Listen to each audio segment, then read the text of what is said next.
This car, to me, is the greatest everyday driving road car that's been made. It's a very big responsibility. You're sort of like nurturing this icon. It's not to be taken lightly. The Porsche 911 Carrera, 48 years young and now in its 7th generation, 90% new.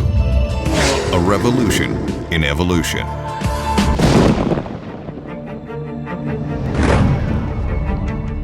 The styling of this car is certainly pretty different from the 997 model. Everyone recognizes the shape of a Porsche. It's not exactly like anything else. It's a never-ending, ongoing process to keep the car always fresh, but at the same time, it's a car that never grows old.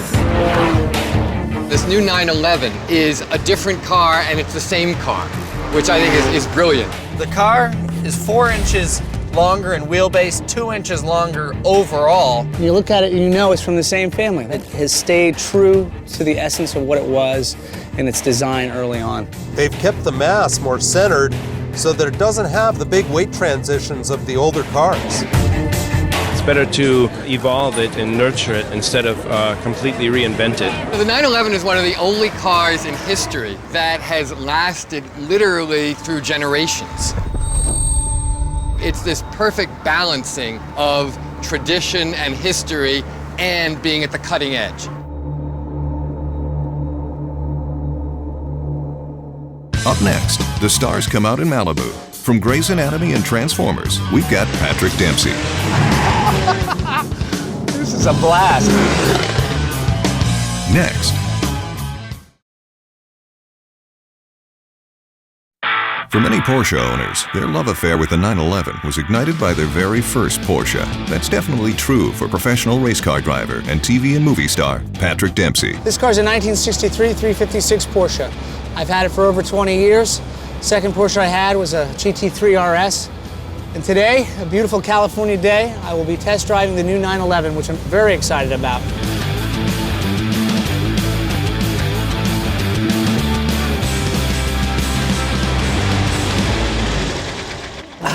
Well, it's a perfect color. Love a black car. This would be a great combination to have in my garage. The new one and then the old one. What's great about these cars and why I think they're so popular is because this is a 1963 356. And look at the silhouette. The front of the car is very similar to the new one. When you look at it, you know it's from the same family. That's the beauty of this whole brand, is it has stayed true to the essence of what it was in its design early on. It's a little longer, it's a little leaner, and it's certainly a lot meaner. I'm anxious to try it.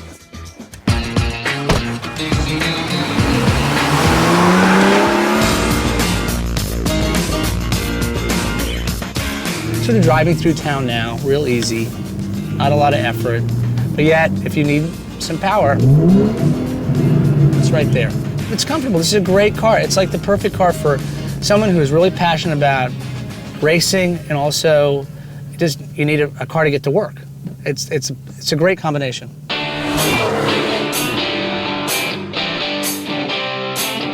I've always loved racing in any form. Car racing I've always loved since I was a little kid. My dad on a Friday night, he was an insurance salesman, so he'd be gone most of the week. But on Friday nights, he would bring me a Matchbox home every night. And that sort of started my love for automobiles. And now to be racing in the Rolex series and the American Le Mans series and race Le Mans and Daytona, it's like a dream come true in many ways. It's like that little kid who was getting the Matchboxes on Friday night gets to come out and play at the racetrack. And if you can't do that, I'm very fortunate to have that opportunity. But if you can't, something like a 911 gives you that feeling. You really have to follow your passion, no matter what it is. I think it's just what life is all about. I'm gonna go to sport now. So the exhaust opens up, power down's really good. Listen to the RPMs. But see that? Look at the blips right away, very nice. See that? There's no understeer at all. The car's got an amazing grip. Look at that, just a little bit of understeer mid-corner.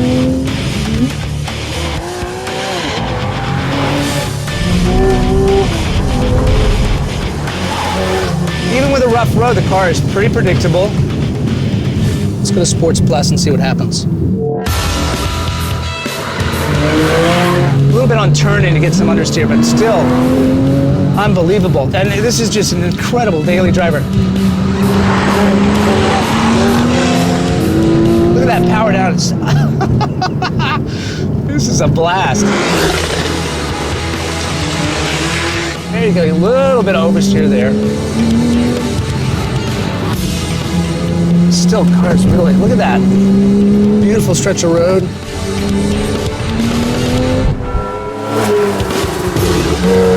Oh, it just makes you feel so good when you get to drive a car this fast. It needs to be driven this fast. It loves going this fast. It's a race car for a street.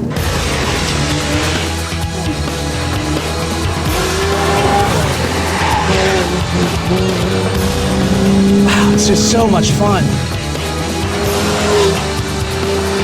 The new Porsche 911. Fantastic. Coming up, racing sensation Graham Rahal dials up the sound of speed. The 3.8-liter engine just absolutely screams with the sport exhaust. When we return,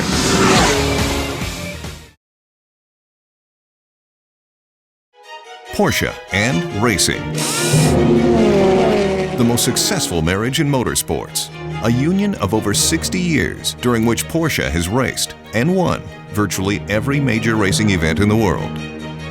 The Rolex 24 at Daytona, 22 times. The 12 Hours of Sebring, 18 times. The prestigious 24 Hours of Le Mans, 16 times. All records. And no car symbolizes Porsche's passion and success in racing more than the 911.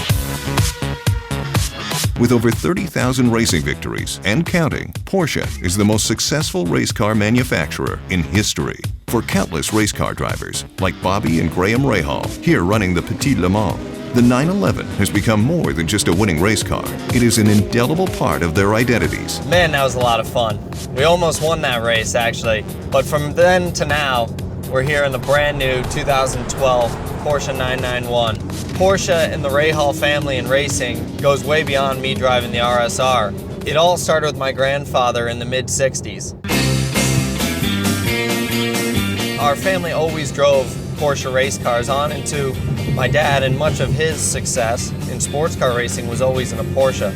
He won the 1981 Daytona 24 Hours in a 935. He won the 1987 Sebring 12 Hours. And then I drove for my dad twice, 997. So it's a great opportunity for me to be here and be driving this vehicle.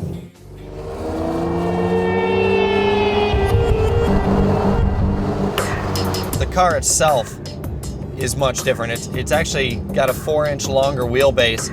The overall length of the car is 2 inches longer. The front track is 2 inches wider, and I think when you drive the car, you can definitely feel that. And the car's lower overall. The ceiling height is a lot lower to the ground, and I think that gives the car a much sportier and more versatile feel.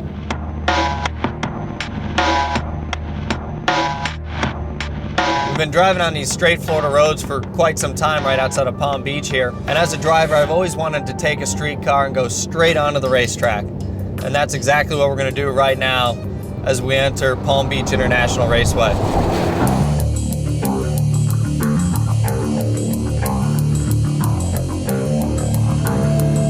The engine in the new 991 is still a 3.8-liter displacement in the Carrera S, but it has significantly more power, 400 horsepower, but it's also more fuel efficient, up to 15%.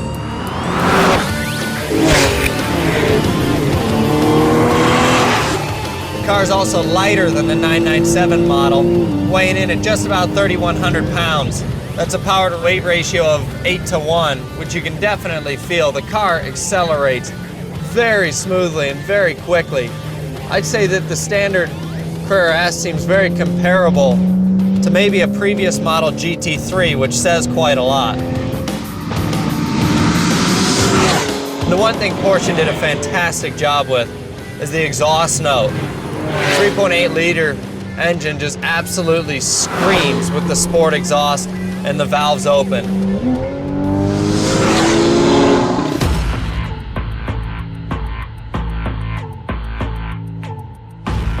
We've stopped on the front straight here at Palm Beach because you've got to try out the launch control, which we're gonna do.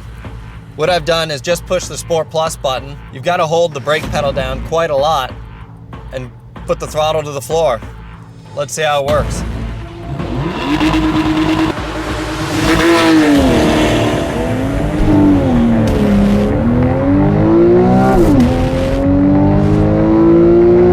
Definitely a quick car.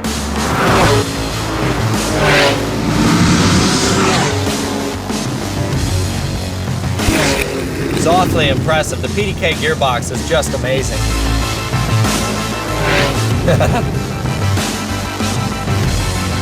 I've started this lap without any Sport Plus, no buttons on. And you can definitely feel right away two things. Without the switches on, the car rolls significantly more. The shifts are much smoother and much slower. I'm gonna put the Sport button on now and give it a shot. The Sport button definitely makes the shifts a lot crisper. I feel like the car still has a little bit more roll. Now I'm gonna click it up to Sport Plus and see how that is.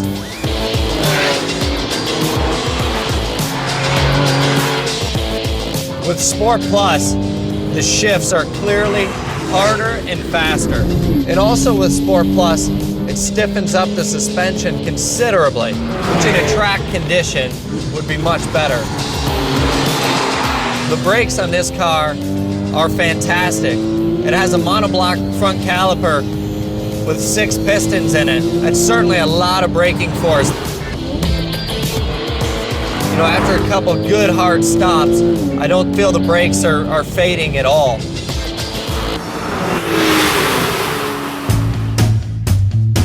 My dad is a huge Porsche nut, so we've got a lot of older collectible Porsches even currently. The Porsche brand is, we've had them in our family all our life, and the 911 is probably the car that we all enjoy the most. It's been a great day driving the new 2012 991 Porsche. Now it's time to go home in my own Porsche.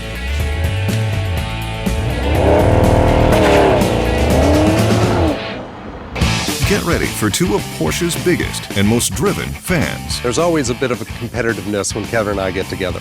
We've got Doug Barron and Kevin Roush. Next.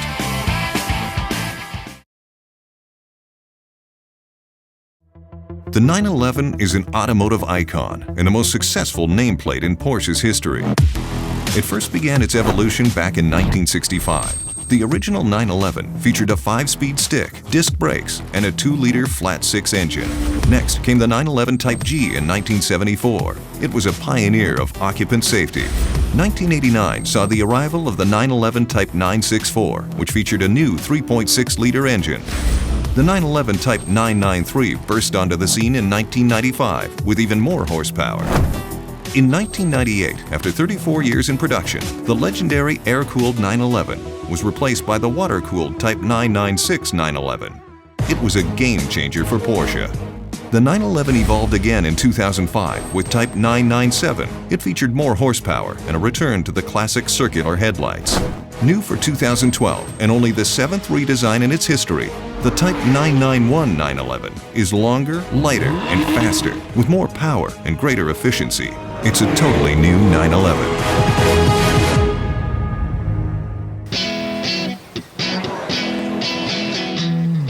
More than for its performance, more than for its racing victories, the 911 is famous for the loyalty and camaraderie it inspires in its owners.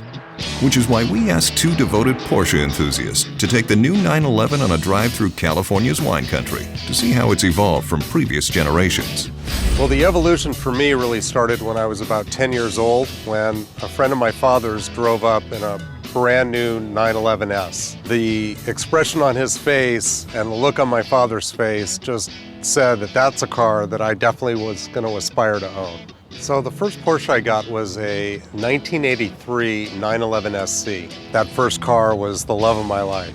My very first Porsche was a 74 911 Carrera.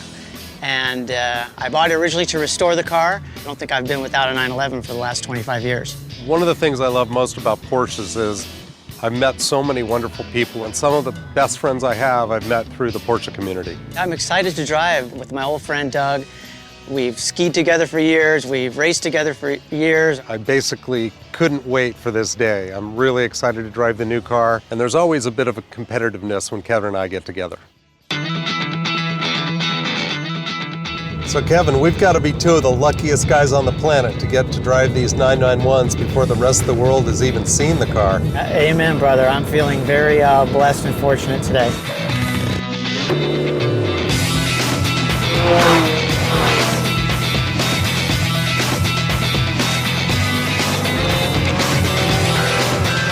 So how does it compare to your 997, the prior version of the 911? Yeah, the drivability is just a lot better than the 997. Not at all as planted as this car. It's very user-friendly and comfortable.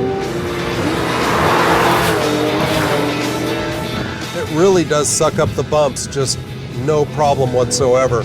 The 997, you know, it does a pretty good job, but nothing like this car. I think the longer wheelbase really did do a tremendous amount to improve the bump steering feel of the car.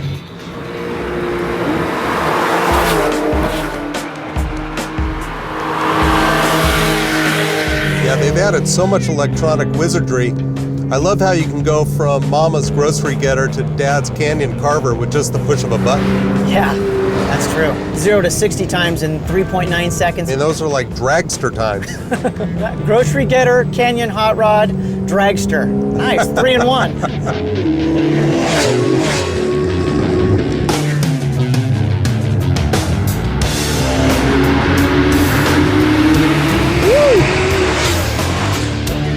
Your car even sounds awesome in my microphone.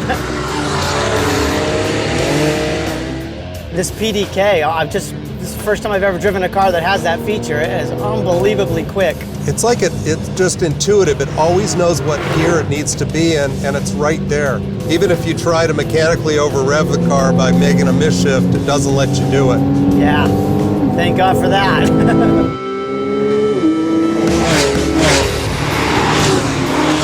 As far as a track day and a weekend warrior, performance driving, this could be an amazing quick learning tool, but it could also get you in a little bit of trouble because it can give you a lot of confidence very quickly, perhaps before your skills catch up to the car. And actually, when you look around the cockpit of the car, there's actually room for 3 people in here. Now I'm thinking that this might just work fine with my 2 young daughters in the back on a little cross-country trip.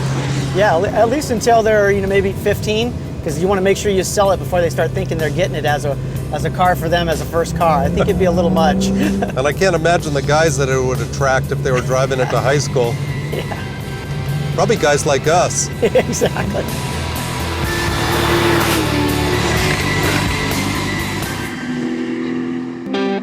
Coming up, it's love at first sight for the New Yorker's architecture critic, Paul Goldberger. This car is a beautiful thing to look at. It's a beautiful thing when it's at rest. It's an even more beautiful thing when it's moving. Next.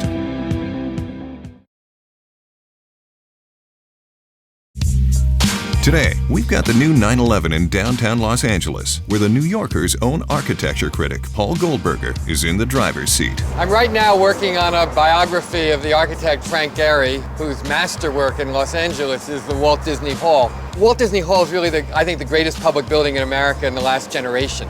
It's a sensuous, emotional building. All those beautiful curving panels of metal give you an intense feeling when you're there, and yet it's also a brilliantly engineered machine for listening to music. The new Porsche 911 reminds me of Disney Hall. It's the same kind of metal made into fantastic curving shapes that give you an intense emotional feeling, and yet it's also a great piece of engineering. Architects and car designers are a lot alike in some ways because they both are dealing with the making of beautiful objects that have to function. They're not pure art, they have to work in the real world. And in each case, they often do amazing concepts that are like laboratories for ideas, and then they bring them into reality. If you really want something to stay the same, you have to change it, actually, because the world changes. This new 911 is a different car, and it's the same car, which I think is brilliant. It keeps all the things that you love about the 911, and yet it adds and evolves. The inside of this car is really for the driver. The car's always been about the driver, of course, because it's such an amazing car to drive. But it's ergonomically a much better car. It's more comfortable, the seats are more luxurious, they support you better, the controls are easier to reach, there's more comfort to the car, but it never goes soft on you. You know, there's never a sense that there's too much luxury and that it gets in the way of that kind of toughness and rigor that is part of a Porsche.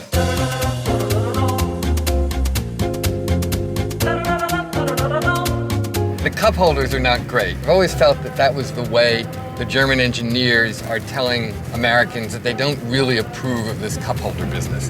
You want cup holders? We'll give them to you, but we're gonna make sure you see that they're not as good as everything else about this car, so that you'll regret you ever asked for them.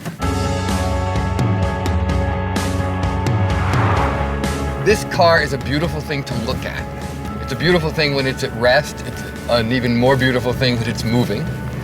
And it combines sensual elegance with technological finesse and engineering power that is a kind of perfect combination. It's exactly what you want a car to be.